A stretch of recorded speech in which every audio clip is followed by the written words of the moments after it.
Crazy camp life, votes, and tribals, the life of a survivor is more than you see on TV. So if you need the scoop on island survival, crack a coconut, put on some rice, and let's spill the immunity.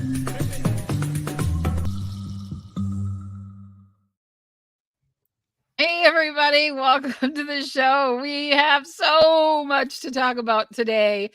Season 45, episode 6 recap. We are going to bring it to you. What are what are the thoughts just how this whole episode started? Who wants to go? Well, I said to you this morning, I said I had to pick my jaw up off the floor. Like, I don't remember the last time I had such a big reaction to something in Survivor like that. Like, I was literally watching and my face was like, during Tribal. What a great episode. I absolutely loved it. I'm still like reeling from it. Yeah, 100%. Brandon, our guest here today. So glad to have you. Super fan from the Tribe Has Spoken, which is now the Tribe Has Spoken 2.0. So if you're not a member of that Facebook group, that is the place. If you're a Survivor plan, it is the place to be.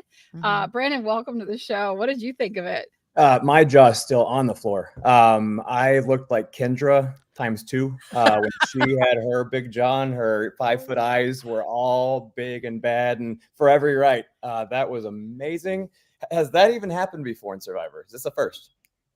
It is a first. I did a little digging. It is the first time that so only one other player has pulled safe out of the shot in the dark, only one other player, but that didn't get any votes, so it didn't really save her. It didn't have an effect on the game. So this is the first time that it's been used, that like someone's gotten safe and it's been used like to save them. And not only that, it was a unanimous vote. So it was just like, it was so huge that I think everyone's jaw, and I was literally sitting with my fingers like this going, come on, Caleb, come on. Cause he's my pick, right? He's my pick. And I'm like, come on. And I screamed and my family was like, cause they can't hear it. I'm on headphones. They're like, what? I was like, oh no. Alex, what did you think? I thought it was pretty incredible. I mean, the chances of that happening, right? Not only for him to play a shot in the dark, which is 1 in 6, but then to have every single person when does that ever happen? Every single person on a merged tribe of 13 people. Yeah. So that's probably the largest ever single person vote, on one. I mean, but I guess you had 2 people who didn't vote, right? Right. Because Austin didn't vote and then Caleb didn't vote. So I was like, one person could have just decided, I'm going to do my, throw away a vote or kind of I'm going to throw it on this person. Could have changed the entire game. I mean, Dee could have went home, or Julie. I mean, could have been a big person to go home. So I was blown away. I was shocked. What are the chances of it? It's like, how many? We need 45 seasons to have a moment like that. Yeah, exactly. I mean? And it was so properly edited with Sifu saying this could change the game. Like that even made you think, oh, maybe he did vote. Was it Jay? Yes, I thought he would too. And so to further drop the jaw, you're just thinking, okay, this last vote. All right, Jeff is playing this up. Caleb again. Like that's just so fascinating. And it saves those people from ever being found out that they didn't have that vote. So what a tribal. Seeing the reaction from the whole tribe too, that was so fun because everybody was happy for it. Nobody was like really he's a big threat. That's why they wanted him out. But seeing everybody's like, collected, I think we all responded in that same way. We were like, blown, just like. It was a uniting moment for all Survivor fans because I really hope that we're over this. Let's judge the whole season by the 3rd episode thing that happens on every single social media site out there. Because if you were to tell me that Emily would still be in the game, that Caleb would be having to use a shot in the dark in this episode, I would not have believed you for a second. So this 45 is becoming its own season, which is great.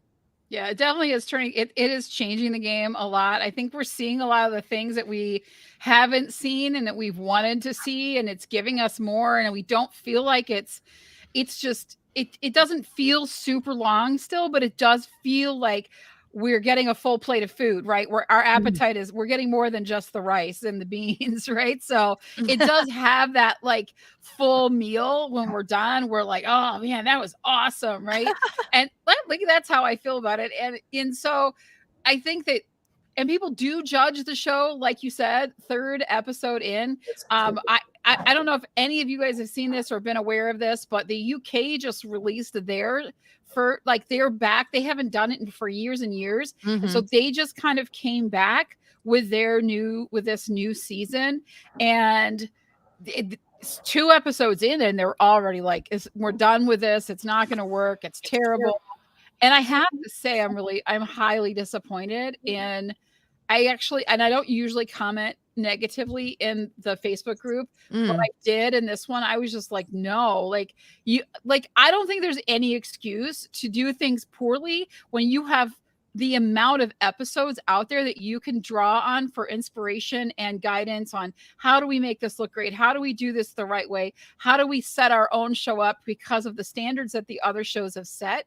Like Australia is like right neck and neck with US. Like I think that what they're doing is amazing. And so UK comes in and like the music is really funky. It's like kind of rock. It's like, it's not a vibe. I'm sorry, you guys got to pay attention. That's not a vibe. And then they're like using this parchment that looks like they dug paper out of the trash can, and it's like it was such like, oh crap, we have to have something for them to write on. What are we going to write on? Let's go down and look in the office and see what's in the can. I don't know. That's funny.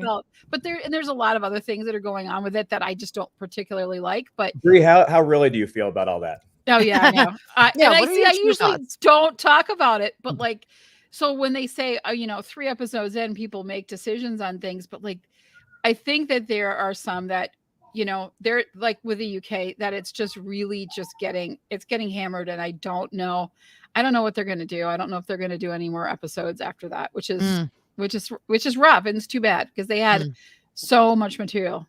Well, people are kind of spoiled these days too. I mean, there were some classic Survivor seasons where nothing happened.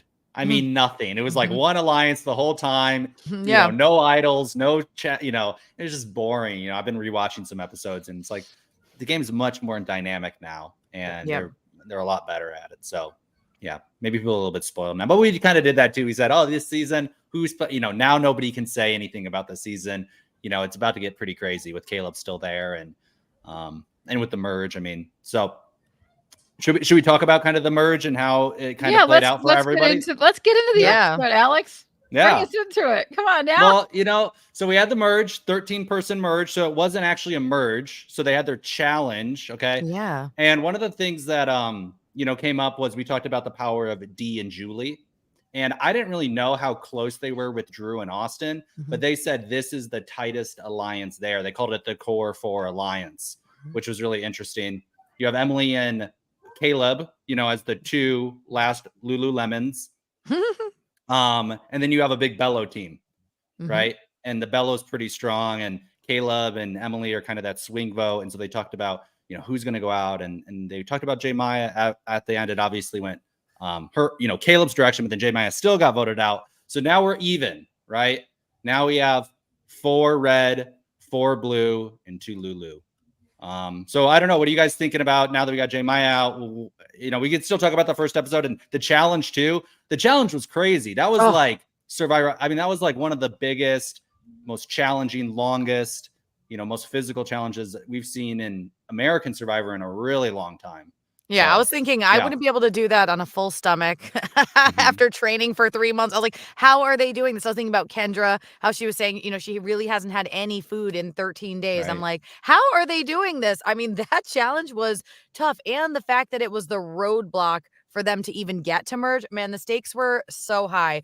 I really love the way they structured it, but I would not want to be one of those players in that moment. That had to be so much pressure. And then Kat sitting in the middle, having to choose sides. I was like, how unlucky is this?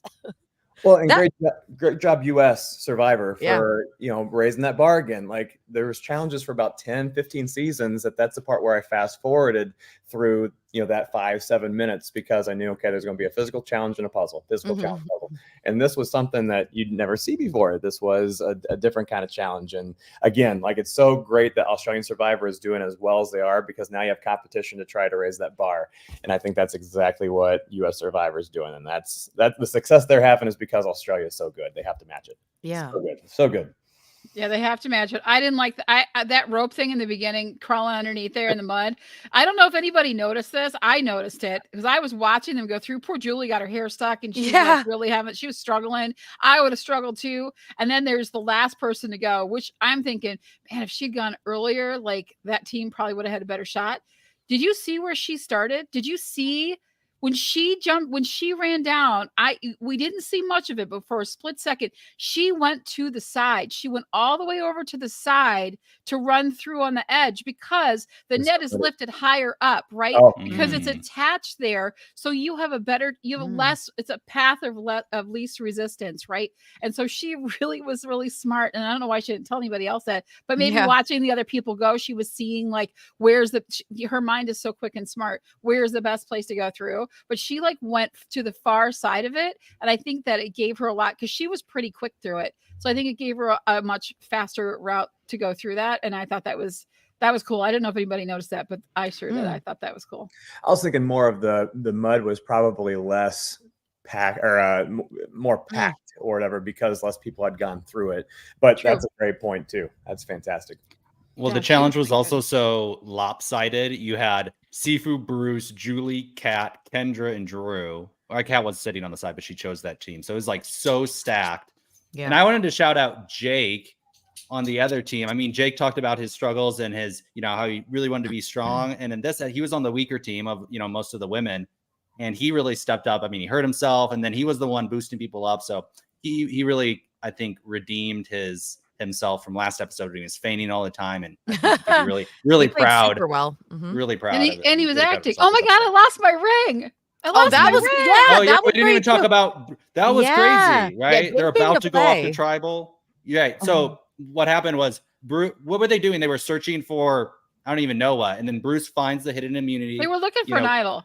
Caleb said, we got to look for an idol because like his like confessional was like, I want to make sure if I don't find the idol that I know who has the idol. I don't want someone to surprise me with it. So I want us to all look together to find the idol. And so then that's when Bruce found the beware advantage and then had to go digging in the sand. And not the only one that was out of the loop was Kat. So you almost think, has he used that before in life? Like that, I dropped my ring to like get out of a situation as a husband. Like I'm sure he has. Like that was well thought out. It looked like it was already done before.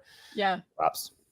I think that was another Survivor first though, of somebody like the boat is coming. I know it wasn't probably that close, but like they're coming, like we have to find it because we're about to leave this beach for good. And then they find it right before. I mean, that was pretty cool. So good. Yeah. Editing will do that, but I'm sure that it was, but I'm sure it was kind of close. I mean, it was probably the same day and I don't know when those boats show up and like, drop your buffs. And was anybody surprised that we were merging so early? Like, I just felt like this was an early merge. It did feel like an early merge, especially compared to the previous seasons as well, the earlier seasons. I was like, oh, we're already here. I don't know. The season's moving so fast. It's kind of crazy. Yeah. I think they have moved. I mean, it wasn't officially a merge because they went to 13. So it's technically, you could say episode 7 is the merge, not episode 6, but yeah, I was obviously happy that they did it early because like I think the consensus was things were getting a little bit boring, and then this just everybody was kind of wanting the merge, I think, to happen a little bit earlier. So I was happy with it. Yeah. But sometimes you do see on previous seasons that they wait till one team just gets like decimated, right? The one instance where there was one person on the tribe left, right? Oh yeah. And but like I said last week, they talk about we can't let that person get to merge because if they get to merge and we go to individual immunities, then they're gonna have a cakewalk, right? Because they're a dominating player when it comes to physicality things, and so I think not hearing any of them go, oh, we can't, like we need to get rid of them now before we merge. I didn't hear any of that stuff, so that was like. That's maybe why it felt so much more shocking to me because they weren't thinking farther ahead and I didn't realize it was like just the next day kind of a thing. So they almost pulled like a Gabler because Gabler did the same thing by just bluntly speaking up and saying, we're voting out her. Like, that's what we're going to do. And so I saw a lot of that at the very beginning and they played that up, whether that was just great editing or whatever, but it seemed to be like 4 or 5 people have their targeted person. And it is a little bit curious as why they're not trying to keep that person in as kind of a meat shield, if you will. just to say, hey, that's my target. Let's keep him in for a little bit longer, see what happens. So great point. Yeah. I really like that Alex brought up, bringing it down to a one-person tribe, because that happened. I had to look up the year. I was like, it's so long ago, 2005. And I love that as super fans, we're still bringing up like Survivor Palau and Stephanie and her one-person tribe. Like, we're talking about things that happened, 18 years ago. And it feels like it was yesterday. And using it as reference, like, what other shows do people do this for, I just love that some of these players live on in infamy, these big moves or these things that happen that are like unprecedented. We're still talking about it like almost 2 decades later. We're still talking about it because we just watched it last week. You're like, and that's why, because we're actually rewatching it as we speak. Yeah. All episodes on Paramount. Absolutely. Yeah, Paramount was letting me down this morning. I wanted to rewatch the thing this morning, and it was late coming on, and then I hopped into meetings, and so I did miss like a 10-minute, maybe not even that long stretch, because I had picked it up last night at Tribal. So that's where I walked into things, and so I was like, how did Caleb get to that position that everyone was putting his name on the parchment? Like, everyone. Mm-hmm. And so I kind of wanted to talk about what did Caleb like, because we've been talking about what a great salesman he is, how he's got charm and that smile, and he just makes you feel like he's your best friend. Where were the things that we saw that Caleb went wrong? It's hard for me as somebody who loves Survivor to think that I could play a winning game based on someone else who won the game because of what they did. I see a lot of Wendell in him as far as big smiles, get along with everybody. And to think that you can win with another player's strategy, I think that puts a target on your back, and people can be like, oh, that's a very Tony move. That's a very Sandra move. That's a very this move. So I think that's why it's not working for him. I think it would have worked in an earlier season for sure. But I think he's got some salesman in him. I think that he can dig himself out of this hole. But I don't think what he's doing obviously is working. Yeah, for sure. That's a really good point, though, that you can't, 45 seasons in, it's hard to come up with a new strategy that hasn't been seen yet.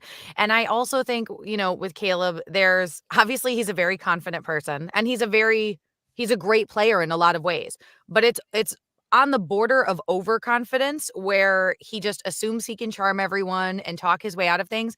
And, people are just seeing through it. And now that target is on him. He's already, like you said, a great physical player. And he said he was not a great strategic player, but it's like he's got relationships or trying to build it with everybody. And he wasn't necessarily hiding it either. It's just sort of out in the open, just like laughing on the beach and smiling with everyone and sitting with Austin. And so, I do think that overconfidence is a bit of a problem. And I'm hoping maybe this was a bit of a humbling experience. But I also feel like maybe it fuels his fire even more, and he just keeps playing as hard as he's playing. Maybe he has no choice at this point. I don't think he has a choice at this point. He's got to play. Yeah, it's very Cameron from Big Brother. If you're watching Big Brother, well, it's like you either win or you're going home. So, I'm sure at this point, that's where Caleb's game lies right now, unless he can, I don't know, though. I'm like hoping that the 2 other tribes are going to battle and pull in Caleb and Emily, and he can kind of dodge a bullet next week. I hope. Yeah.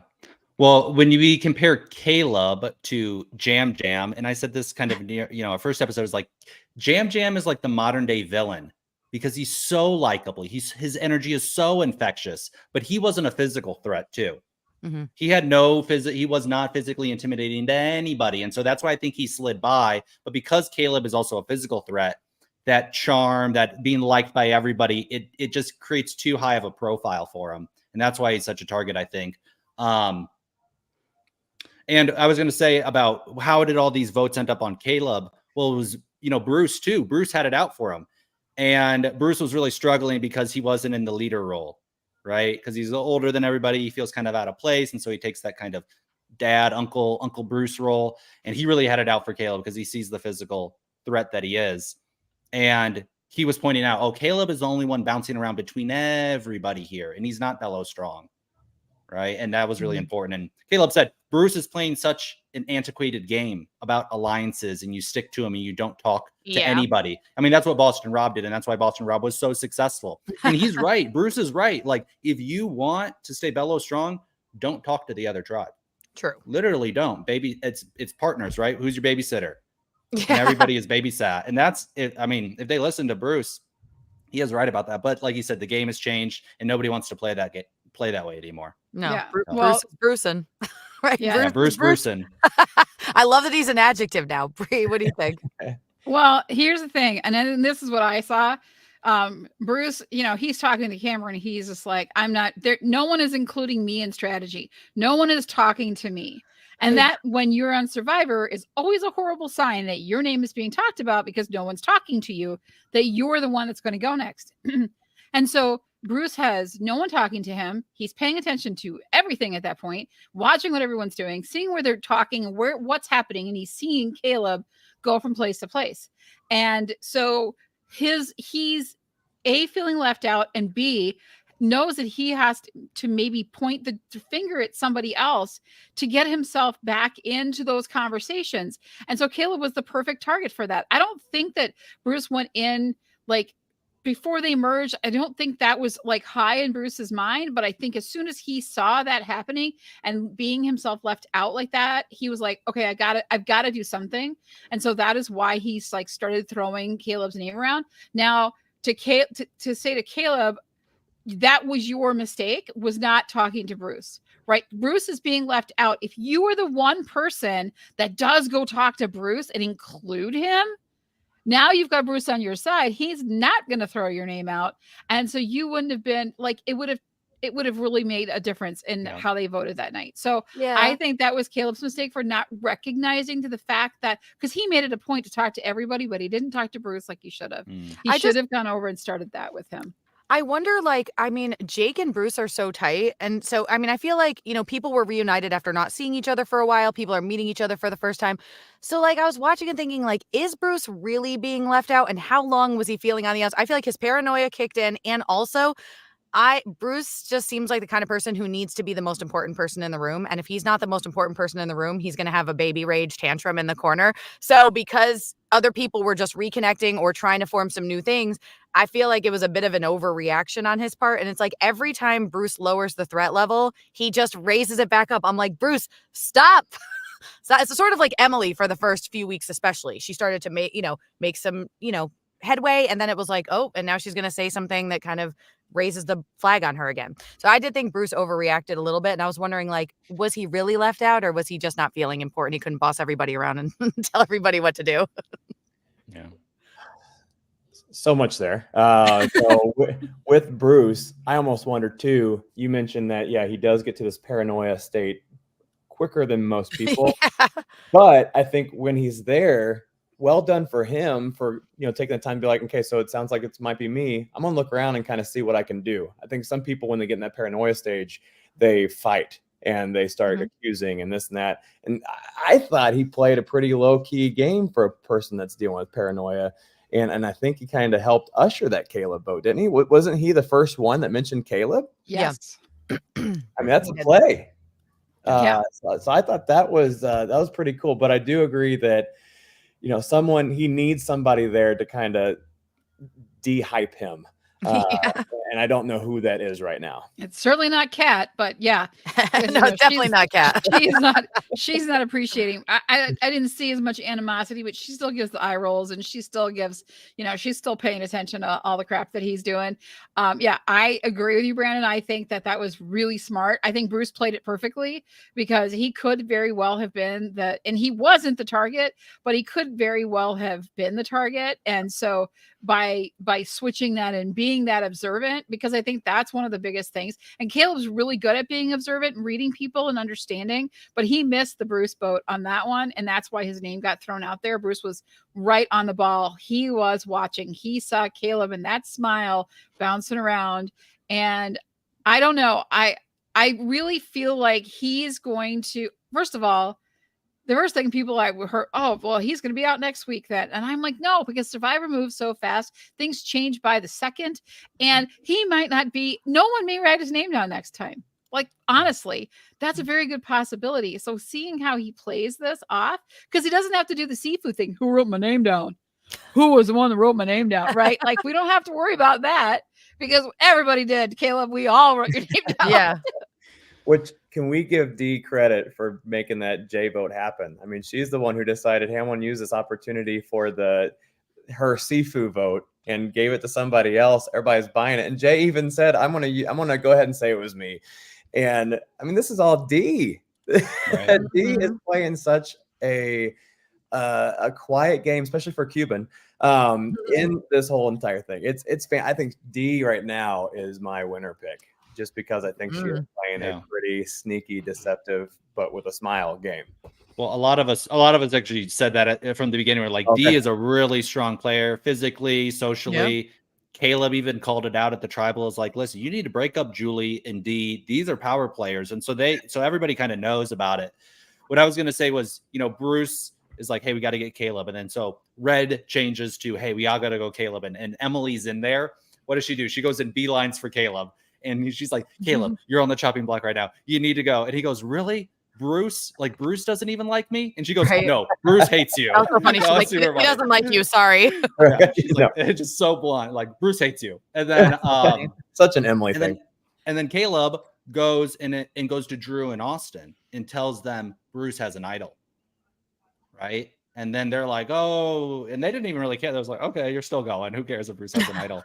But now we're set up with Bruce and Caleb being like arch nemesis, right? And Bruce has the idol, and so if Caleb does switch, he could still play the idol for his tribe. And so I think we're setting up for, and I was gonna say too, I think Caleb has a hard time reading Bruce because he is so extroverted, expressive, wild card, and he's played that kind of crazy uncle from the beginning, kind of irrational behavior. So maybe that's why Caleb is having a hard time connect with him, because he's not giving him like the normal social cues that, most people do. That's very true. That's a good point. Yeah, I don't know. I would love to see a Caleb and Bruce battle. I think, all Caleb needs, he knows that Kat's totally against Bruce and wants him gone. And so I think he'll be able to play up. I don't think he'll be up on the chopping block next time. I really, really don't. I think Caleb will be safe. We saw Kendra come left out of a vote, feeling like she was on the outs with everybody, like smiling and saying everything's great, but inside knowing that she's, crazy, like just so pissed off about the whole thing. And that didn't even really come into play too much this last episode. Like she just kind of melded right in, and the change and everything kind of worked in her favor. So I think that we're going to I think Caleb can do that as well. I think this, like you said, Gina, it'll humble him. It's like a reality check. I hope. Damn, my game is not that good. Like if they're all putting my name down, my game is not that good. Thank God I played my shot in the dark and it worked. But so I think we're going to see a little change. We'll see adjustments.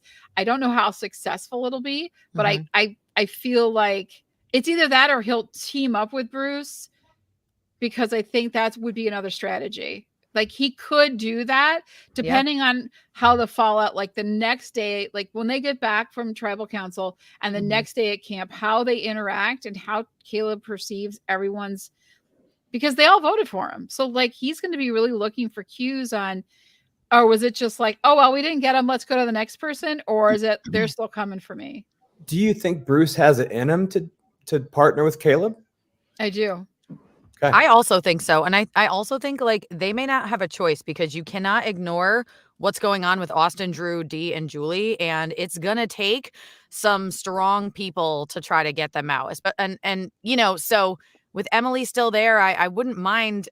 I do like when enemies kind of team back up, against a common enemy. So can they put their egos aside and actually work together? I don't know. But would it be smart for them with those four? Against those four, yeah, I think it would be very smart of them not to target each other. I could see Austin and Drew just rolling to the end if people aren't careful. Yeah, who of that four would you get out first? Who do you think is the number one? We got to take that person out first. Of the core four? Of the core four, yeah. Part of me thinks D. Yeah. I don't like to say that, because I think D's, a great player, and I would love to see her go far, but obviously Austin is an obvious choice, but I feel like it's between those two. D is a very smart, perceptive player who is not afraid to get scrappy in challenges and, make great alliances. And then, Austin is Austin. He's the, what is he? The smart Aussie? Is that what we're calling him? Yes, the smart Ozzy. That's what he calls himself. Yeah. He was really upset about that sandwich, by the way. I've never seen someone with such a vendetta for a sandwich. He should really like partner with Subway or Jersey Mike's at the end of all of this. But yeah, I think maybe one of those two. What do you guys think? Well, Dee's in a hard spot because she doesn't have any advantages, but she's kind of the main target because people see she's such a likable person despite her big toe. So I'm still scarred by that. No, I'm just joking. We are waiting for it to come in handy, you know, when you have to stand on the ledge challenge with her big. So we're still waiting for that. But I think I thought they were a little bit more low key, the core four. But it's interesting to see that they're, you know, high profile. I'm curious of what Punky Brewster's going to do, Kelly, right? Is she, because she's a very dynamic player, but she's kind of being left out, and it seems like she's not playing so strategic. She's kind of hanging back. So I think maybe Kelly, you know, maybe she gets D out. Well, it's yet to be seen. And then Kendra is kind of floating, right, as far as where she's going to land. So. I think you got to get Drew out. That's my pick of the core four. I'd say take Drew out. And the reason being is he holds the most advantages. First of all, he has the most things in his pocket, right? He has a little knapsack full of stuff now. And I think he's also incredibly intelligent and really is ready to make moves and scheme and do things. And even though D, I think for me, it'd be between Drew and D, but because of all the things that Drew has, I think you have to get rid of him. He has to take all of his little goodies and take it home. And, you know, that would be the smart move. And then you kind of even that Austin still has stuff, but you kind of even the playing field just a little bit, which I think you need to do, because Drew would play any of his things to save the other people, I think, in his core four. So get him out, get his stuff out. And then I think what is Austin just has his immunity idol, right? No, he has two. He's the amulet and the immunity idol. Yeah.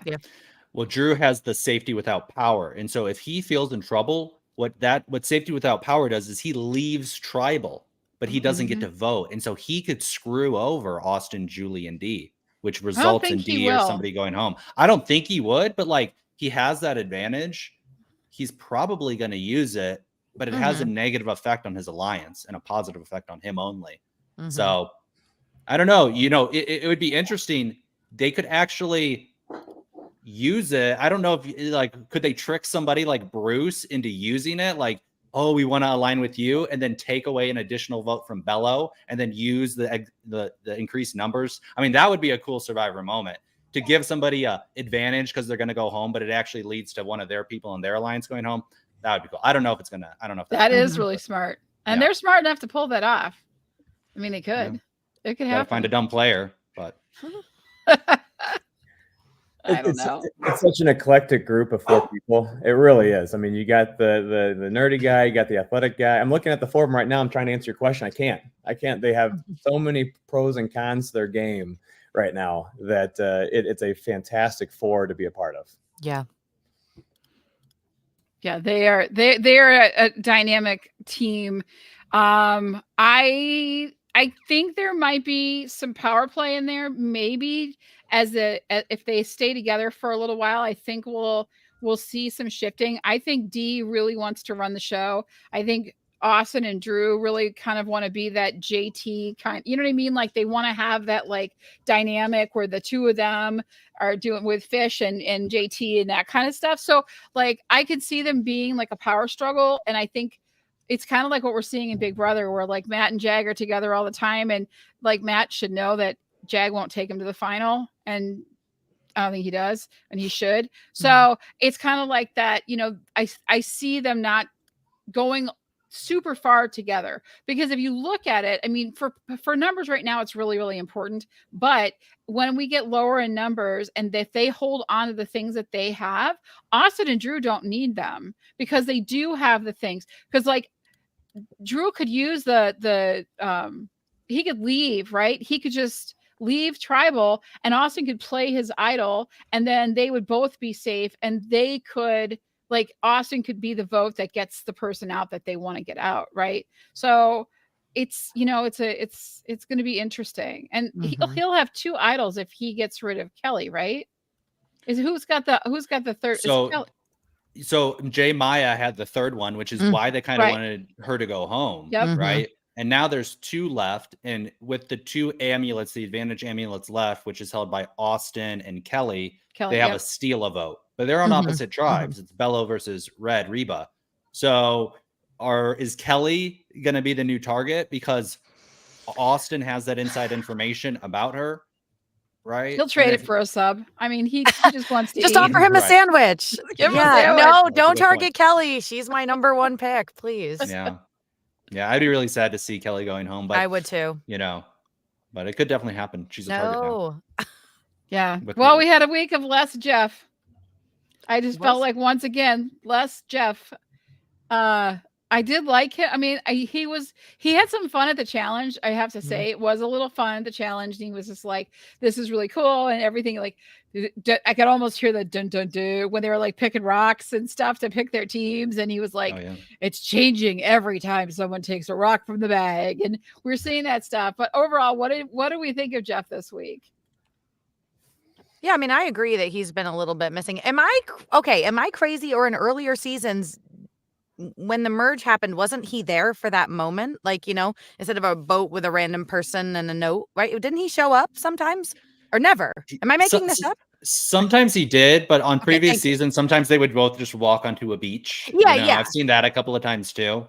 So yeah, I couldn't remember, but I don't know. I think it would have been cool if he showed up, in the boat or something. And I'm a fan of Jeff, so like I always want to see more of him being involved in the story. And maybe there was more going on at Tribal, in terms of his involvement, but I feel like with all the craziness and the editing, it just focused on Caleb, the shot in the dark, whatever. But I would have liked to have seen a little bit more of Jeff's, reaction or, that close up. Zooming right into Jeff's face when this happened. Yeah. He had to have loved it too when he opened it up and it said safe. He had to have been inside, been like, "Oh my gosh, this is great." Well, he says, "I'll go tally the votes," and then he knows. Yeah, like he knows what's going to happen. So like I probably should go back and rewatch it now because I want to see his face as he's he knows what's going to happen, right? He knows all this how it's going to play out. To be fair, he was on the screen for about 3 hours trying to explain that immunity challenge. That's how yes, to figure that out. So we saw Jeff. It was funny. Yeah, that was a complicated one. You're going to do this and then do that. Oh, and do this and wait, there's more. Yeah, I thought he was good. I think, Gina, what you were saying, what you missed was drop your buffs. Yeah. Because that, like, we want Arnold Schwarzenegger to say his famous lines. We want Jeff Probst to say his lines. Say it. We want to hear him say, when they show up and just say, you got to drop your buffs. And that's like, because that's part of a good point. That's it. What the show, like when you said he's usually there, that's what we're missing. Yeah. Like, that moment when he gets to say that, at least for me, that's what I thought. No, you're right. And I do like that. I did like this challenge of like win your way into the merge. But on the other side, we traded off missing that iconic line. See, does this fall in line with what Bree thinks, which is, Jeff is on his way kind of out. So he's just slowly like Homer Simpson in the meme, just backing into the bush, like, bye. Yeah. I'm like, don't go. But yeah, that's a real like iconic, important moment. And that's it, Bree. I was like, what is missing? That. Thank you. Yep. That and tree mail, which we'll never see again, apparently. No tree mail. Oh my gosh. I miss tree mail. I just really thought that was like a cool part of it. Yeah. Sometimes they get like these random things like the bow and arrow to practice with or some weird wonky thing. I miss tree mail. So bring that back, CBS. Yeah. I also noticed in previous seasons, they all had to boil their water. They couldn't just get it from the well. So that was like a big issue back in the day. Is like you had to boil every single pot of water.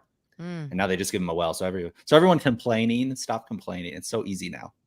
While we're talking about things we miss, I was thinking about this just about an hour ago before I came on here. And I missed the luxury item where everybody was allowed to bring one thing. Yeah. That's who they were. I thought that was a great thing. Come on, CBS. Yeah, that was a good one too. It was always interesting to see what's the one thing, that they would bring with them out and there. How they utilized it too. Yeah. Does a pen and paper count as one thing, or is that two things? So I get like either a pen and I can write on rocks, or do I get paper when I have to find something? I don't know. I mean, that I would definitely bring. That would be my luxury item because I would love to write because you get a lot of downtime, and it'd be early morning. I'd get up and probably just sit by the shore and like write my thoughts and everything else. But I love the luxury item. I think for UK Survivor, just take that crappy paper you love so much. Oh, yeah, there you go. Yeah. It's probably already got writing on it anyway. Oh my God. At least they have tree mail. That's the only redeeming quality they've got going this year is they got tree mail, which we don't have. So they're like, oh, that's the thing we're going to bring with us. Okay. We are gearing up for Australian Survivor, which will be right around the corner. How do we like, JLP is over there hosting that. He's got his one-liners. Do we want to see more kind of one-liners like that coming out of Jeff? Maybe would that be something that he could do because I think we saw it in like 41 and 42. I saw the beginning of what could be him doing that kind of a funny bit or something. And then I haven't seen it since then. You talking about the dad puns that JLP uses? Yeah, but I mean that's like his shtick. That's JLP's shtick kind of thing. But like Jeff started to bring that in 41 and 42. I think he was like doing like funny voices and like like he was like just it was a playful side of Jeff, and I really liked it. I was like, bring me more of that, and then he just stopped, and I was like, Jeff, I want more of that. Or are they just not showing it? I think he's got it in him, but I think it would add to it some way. Wonder how much the naysayers on these groups kind of ripped into him for trying to be a little bit much or a little bit more than he typically is, which I like too. I love the whole whatever he said with that wine glass on Winners at War. And everybody was like, Jeff, is that you? So I like it too. One-liners. I'd like it. Yeah, I think I'd like to see a little of it. It was cool, a little sentimental with what Jay said on her way out with the whole this makes my the little girl inside of me happy or whatever. That almost got me right there. So I feel like that would be Alex's exit line, if he was on the show because he's been watching since he was young, right? He'd be like, "Thank you, Jeff." Yeah. It's like my childhood nightmare if I'm being eliminated. Yeah. But it is also cool. When he says all the stuff to you too, right? Yeah. It's like a real one-on-one time with Jeff. Like it's more like it takes it from the group dynamic to that like personal, you're standing right in front of him. And even though he's putting your torch out, you've got this like, but for this instant in time, we're connected, right? Yeah. For this one moment, as you snuff my torch and send me to Ponderosa. Right. Yeah. As their torch is getting snuffed, they have like their whole life flashes before their eyes, right? Exactly. And they're just like, oh no, yeah, this is the end of it all, right? This is the most embarrassing moment of maybe not, depending on when you go.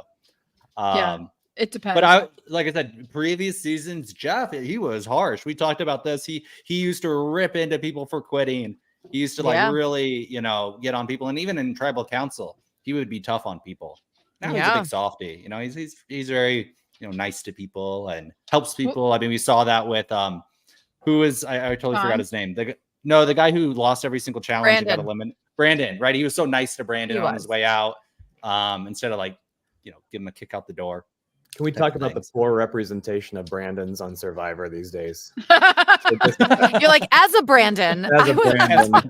Yeah. Yeah, tell us how you feel as the president of the Brandon. I'll tell you that much right now. This is not going well. Yeah. Well, you put on the Survivor application. This is my name, Brandon. But I'm just this Brandon. I'm willing to change it. That would be such a good application. Like, I'm here to restore the name Brandon. I would watch that casting tape in a minute. Perfect. Yeah. Brandon Hance. I mean, there's nothing out there. You're not wrong. I think I have a point. Yeah, you've got a great point. Great. That'll work. We gotta rate Jeff really quick and then wrap it up. Jeff, I apologize in advance. We are well aware of where your third torch lays on your body on this, but we don't care. Enjoy, everyone. Torches. Gina, what do you got? As much as I hate to say it because of the torch placement, 3. We're doing 3. There it is. Yeah, I just want to see him just a little bit more. I mean, I do like that he's, a little bit nicer in some ways, but I also like the heat, and I want the heat. Bring the heat back, please. There we go. What about you, Brandon? What are you doing? What do you got? I don't think you can ask him to bring back the heat. Expect a good answer with the torch placement of the third one. So I want to go with.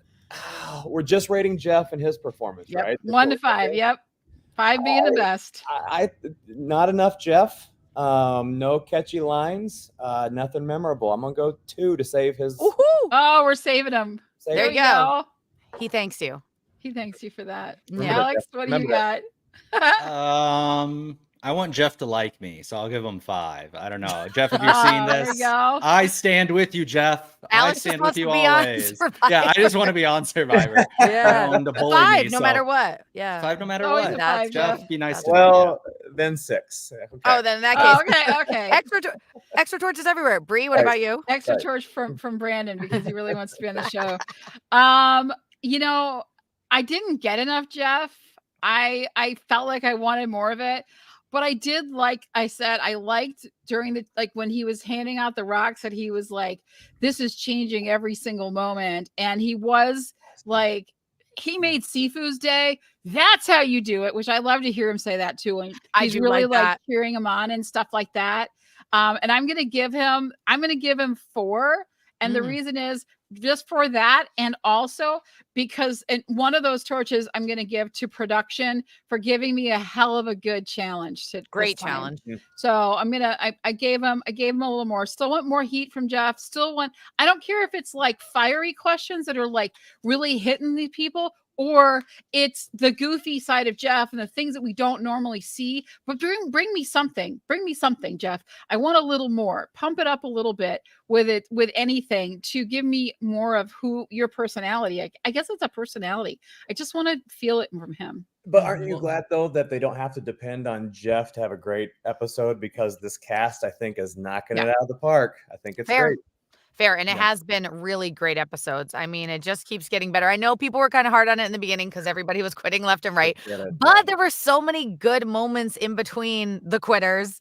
And I'm really loving it. So that's a good point, is that we don't need Jeff to carry the show because there's so many interesting dynamics happening and the game is changing so fast that, maybe he feels like he doesn't need to carry it. I think that's it. I like that. That's a really good point. Yeah, he knows when not to talk at tribal council. Yeah, let them talk. The best Alex, you're getting called out, Alex. Suck up, Alex. No way. I was gonna say Jeff did say too, don't show the rocks. I want to share in the excitement. Jeff is a super fan as well, which is, he really loves, right? At this point, he asked me. Yeah. He is. Do you guys know the story of how he was like recruited onto the show, or like why he was? Because you see this, that they maybe have one person the first season and they change out, but from the very beginning, it's been Jeff, right? Yep. So I mean, they just how lucky are they? CBS to find somebody who's going to be over 45 seasons and to be as good as he's been from the very beginning. I mean, so this is why we say Survivor will never be the same without Jeff, because we just don't know. We'll have to replace it with AI Jeff, right? With the hologram Jeff. Don't do it. Don't do that. Also, that when Jeff says that's how you do it. Like, don't you just want to kick a door down? You're just like, yeah, Jeff. That probably has the best feeling being on the show. When he's saying if he's like, Gina really struggling to carry those sandbags, you're like, oh my God, I'm going to throw myself into the ocean. But when he hypes you up, it's like the best feeling in the world, I would imagine, You I guess Sifu was probably screaming. Sifu was probably, on the inside. Oh my goodness, that's funny. Yeah, we'll see it on his Instagram all the time now. I'm sure after that episode aired, he's going to be showing that clip to people on his Instagram. Oh. If you should see, Sifu has a great Instagram. He does all kinds of crazy things, a lot of guitar action, all different kinds of things over there. But a super good guy, and I want to see him get more people interacting with him over there on the gram. But I think moving forward, if Jeff can just pick it up just slightly, get that, because like 41, he was like so on fire again. He was like reborn almost, and I really want to keep that like going. I actually thought he was gonna be leaving the show when I saw it, like the way he was in those 2 seasons, 41 and 42. I'm like, he's just like sees the end of it, like the light at the end of the tunnel. He's almost done. He can retire. He can do what he wants, and so he's like gonna throw everything he has in this last couple seasons, and then he's still here. And I love that he's still here. But keep bringing that, because you got me out. Like, I was really thrilled with the way he was. So that's kind of why I started like deciding I could rate him, because it's not as great as like 41 and 42, just for the Jeff thing. But Alex, you're right. Definitely a cast that is definitely holding, like the audience is loving them, and there's so much to them. What are we looking for next week? What do we think is going to, where do we think this is going to go next week? I actually think that the target might shift off of Caleb a little bit. As you know, I'm hoping, and I know you are too, Brie. And I think that there's going to be a real struggle for power. And I think that the next vote is really important to start turning the tides in one direction or the other. So that's my prediction, is that I think maybe Caleb's out of the hot seat for at least next week. Well, they did say that 2 people are going home next week. You could take a real big swing, really big swing at a tribe. What I think, I'll make a bold prediction here. What I think is going to happen is it won't be Caleb again. Okay. Emily and Caleb will team up with Blue in some capacity, but Bruce is such an arsonist. Like, Bruce needs to get over his thing with Caleb, because they need Emily to get out Reba. They do. So I think that Reba is kind of going to be on the chopping block, at least one of them. So maybe they'll try to vote off Reba and then Caleb. Like, that's going to be their strategy. But I think Reba's going to play some of the immunities, hopefully, or play some of their advantages in some way to prevent that from happening. So that's what I hope to happen, because I'm Reba strong. I like Reba. I want Dee to win it, and I like Drew, and but I also like Kelly. Like, Kelly's kind of like my favorite player, Punky Brewster. So we'll see how it goes. But what do you think, Brandon? Do we know yet how the 2 tribal councils are going down? Like, do we know it's going to be all 12 of them? He just said 2 people are going home tonight. Okay. Oh, it could be 2 tribal councils. I think it's going to be 6 and 6. And I think that the one is going to determine the other significantly. With that said, I think Caleb will be one of them, unless he wins immunity. And I think Emily's safe. And I think the other one to go, I think the core 4 is too strong for that. So I think it will be Caleb. And I'm just going to throw somebody out there. Maybe Bruce. Yeah. That's a good call about the 2 separate ones.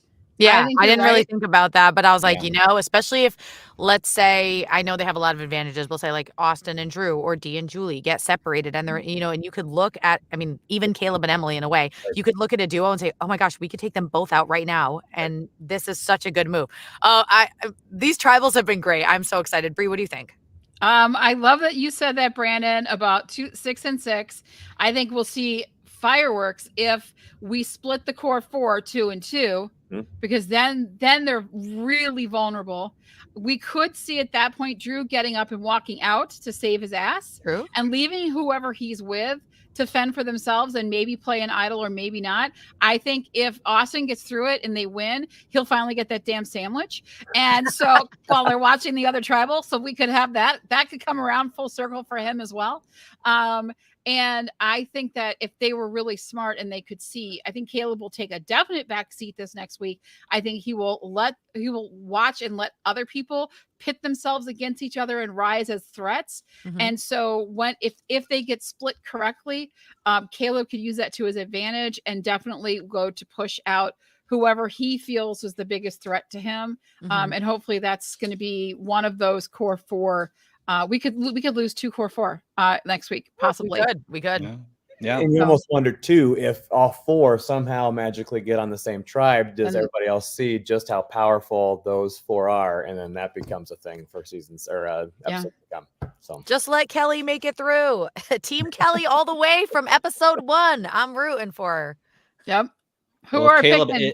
Go ahead, Alex. I was just going to say, if Caleb is able to mend the relationship with Bruce, survival of Tribal Council, make it all the way to the end and win the game, he'll go down as one of the biggest. That is true. Definitely a modern day all-star. Yes. Who played a pretty incredible game. 100%. Yep. Sorry, what were you going to say, Brie? Oh, I forgot. That was 2 seconds ago. I think you were going to ask who's everyone's picks, right? Oh, yes. Thank you, Gina. Yeah. Who I know we've had our favorites. I'm sticking with Caleb. I think Julie will get to the end. I think she's just too nice, and I don't think they'll see her as a big threat in any way. She'll be in on the votes, and she is pretty smart about things, but I still don't think she's got the threat levels that the other people have. So she'll be the easy person to bring along to the end. And as far as my third pick, I don't know. I'm kind of slow. I'm up in the air about it now. So I don't know who I'll see coming in. Brandon, who do you pick? And this is the final 3 or what? Final 3. Yeah, final 3. Okay. I don't see how Julie gets voted off anywhere in this. So I think Julie, I'm going to side with, gosh, I think Emily somehow gets to the end. I know. And I'll throw in Kelly. I think Kelly is a strong player. I think Dee finds a way to get herself out. And that's sad to me because I think she's playing a hell of a game. But I'll throw Kelly in. I think she's playing a great game that's not too out there for everybody to see. I don't hate a final 3 that's like, Julie, Kelly, Emily, like a final 3, all women, like, and an unexpected, final 3. Yep. I like it. Julie is playing a great game. I know I haven't talked about her that much. She hasn't been on my list. Brando got voted out last week, so whatever. But I'm still Kelly number 1, but I like that. That's a good 3. Alex, what about you? What's your 3? Yeah, my 3 that I could see at the end, I think Dee and Julie, so strong, such a strong alliance there. If Dee can survive. And then I think that they will bring, I don't know. I like Kelly, but if they see that alliance. So here, let me just be straight. Okay. Dee, Julie, and Austin. I think Drew will get out of that. I think Austin will eventually betray Drew. And Drew's so strategic and so smart that they want, I've said this on Austin's got a little whoa, he's not like the best orator. And Drew is, I think, getting over some of the elemental issues. Like, you even saw in this episode, he was like, a little bit like out of it still, but I think he's getting more comfortable in the environment, and he's going to start finding his voice and his power, here in the new tribe, which will make him a threat. And I think Julie and Dee will know that and want to get him out and keep Austin. Yeah. I like that. Yeah, I don't know. Dee and Austin are tough together. I think, they could go a long way, or they could end up as Dee's smart enough to know. I don't know if Austin is, but Dee's definitely smart enough to know that Austin could garner the votes. He's also likable, because who doesn't like a smart Aussie? So, and so we'll see. But his physicality, if he wins a lot of the immunity challenges, they're going to see him as a threat. And I think Caleb has to win those immunity challenges regardless, because they've already perceived him as a threat. So he's going to have to keep going with that and try to win as much as he can. And he probably will win a lot of them, even, regardless of whether it's a physical or a mental challenge. I think he could do really well. I really dislike the one when they're under the bars and trying to breathe. So I'm not looking forward to that one. Or are they bringing back the auction? Do we know? Oh, the auction is one of my favorite things from Survivor. Please bring back, please do the auction again this season. The rumors are out there. I know that. Yep. And they've tweaked it a bit, right? Because they don't like people saving all their money and waiting for like a advantage, So yeah. I think why have that? Don't offer that up, right? Just don't include that and give them some. Get that sandwich out there. Yes, put the damn sandwiches out. That's what we need. Oh my gosh. There's also no fear factor challenges anymore where it's like you have to eat, slug guts, right? And on an empty stomach, you haven't eaten for 15, 20 days. And then you eat a bunch of slug guts or whatever it was. I would be out there in the Amazing Race and the challenge and Survivor. You put that in front of me, it's over. I remember an early season of the challenge. All they had to eat was a stick of butter. And to this day, I'm still it's so gross. Never mind all the disgusting animal parts. I would 100% quit. I'm sorry. And then the internet would roast me. They're like, she can't even eat slug guts. No, I cannot. I don't have it in me. Gina, I think you're letting yourself down a little bit. What if Jeff says his famous words that you really love during those challenges to you as you're eating the slug guts? Would that be enough to motivate you? Dig deep, Gina. Dig deep. Come on. Yeah, look at her. Yeah, I don't know. I don't know if it would be enough. That's where I I always have thought if I was ever on a reality show, that is where I'm out, is anything like that, or any enclosed spaces. There's a lot of things I actually wouldn't do. Never mind. I'm not cut out for this. Just put me on Big Brother. Stick me in a house, please, for 3 months. There you go. That's what I'm cut out to do. Yeah, I don't think I could do it. It's the bugs for me. I could never eat the bugs. No. I just I could eat some of the other stuff because I'm sure I'd be starving and stuff like that. But if you put a spider, an arachnid in front of me, no, game over. I'm done. Don't even ask me. I won't. I'm and I'm not going to even try it. I'm sorry. I'm just going to I would just let them know ahead of time. I will not even be eating this. Of course, then I'd probably be the one that's picked for the second. Oh, we're going to put somebody back in and all that other stuff. Shout out to Bobby for hopping in and giving us some great chat. Yes, we did. You have to go watch the beginning. I went off on the UK version. She loves it. Which I will not repeat. So even my dog agrees. Was it a great thing? But I'm always going to watch anything that says Survivor on it. So it is what it is. We got exciting things next week. I want to thank Brandon for joining us today, hanging out. You are welcome back anytime. We had a blast. Great input. So I hope you had a good time. We really loved having you. Yeah, we'll bring some spiders next time. We'll just have some to eat. And no, please. No. Unless they're made out of Oreo cookies, we're not going to do that. Then, yeah. Oh, I'm 100% in. Wait, that sounds great. I know, right? Just tell yourself it's an Oreo cookie. Yeah. All right, guys. That's it for us today. We appreciate you hanging out with us. We will see you next time. Bye, everybody.